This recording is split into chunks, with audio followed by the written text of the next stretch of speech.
অপরাধী যে বাহিনীরই হোক তাকে আইনের আওতায় আনা হবে বলে জানিয়েছেন স্বরাষ্ট্র উপদেষ্টা অবসরপ্রাপ্ত লেফটেন্যান্ট জেনারেল জাহাঙ্গীর আলম চৌধুরী।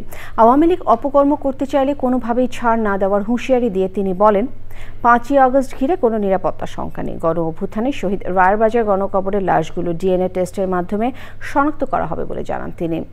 গণকবরের প্রাচীর নির্মাণে দুর্নীতির অভিযোগ এনে ক্ষোভ প্রকাশ করেন স্বরাষ্ট্র উপদেষ্টা।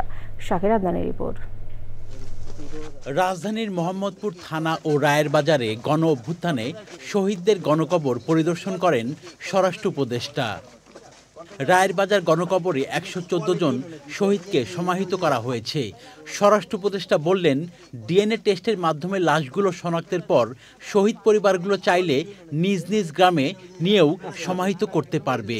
শহীদের কবরের উপর আমরা এরকম দুর্নীতি করতেছেন। এ সময় কবরস্থানের ইটের মান নিয়ে ক্ষোভ প্রকাশ করেন তিনি। এই কন্ট্রাক্টর আপনি চেঞ্জ করেন। কি এক নাম্বার? দিয়েন না ভাই। এটা বাইর করো, এটা এক নাম্বার নাকি? এটা কি এর এক নাম্বার? এটা এক নাম্বার ইট নাকি? দেন তো কি ইট লাগাইতেছে? আরে শুনেন, এটা কি ইট লাগাইতেছেন আপনি?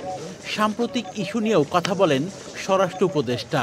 যে বাহিনী যে জড়িত থাকবে কাউকেই ছাড় দেওয়া হবে না, সবারই আইনের আওতায় নিয়ে আসা হবে। আর যেহেতু আপনারা বললেন যে তাদের কার্যক্রম নিষিদ্ধ করা হয়েছে, এবং তারাও যদি কোনো রকমের অপকর্ম করতে চায় কোনো রকমের ছাড় পাবে।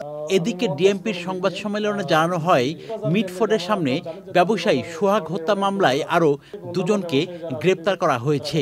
এ নিয়ে ওই ঘটনায় 14 জন গ্রেপ্তার হলো। রাজধানীর গুলশানে চাঁদাবাজির ঘটনায় 1 জন এবং শাহবাগ এলাকায় র‍্যাব পরিচয়ে ডাকাতির ঘটনায় 8 জনকে গ্রেপ্তার করেছে পুলিশ। সেটা যাচাই বাছাই করা হচ্ছে। আমরা শাকির আদনান, চ্যানেল আই, ঢাকা।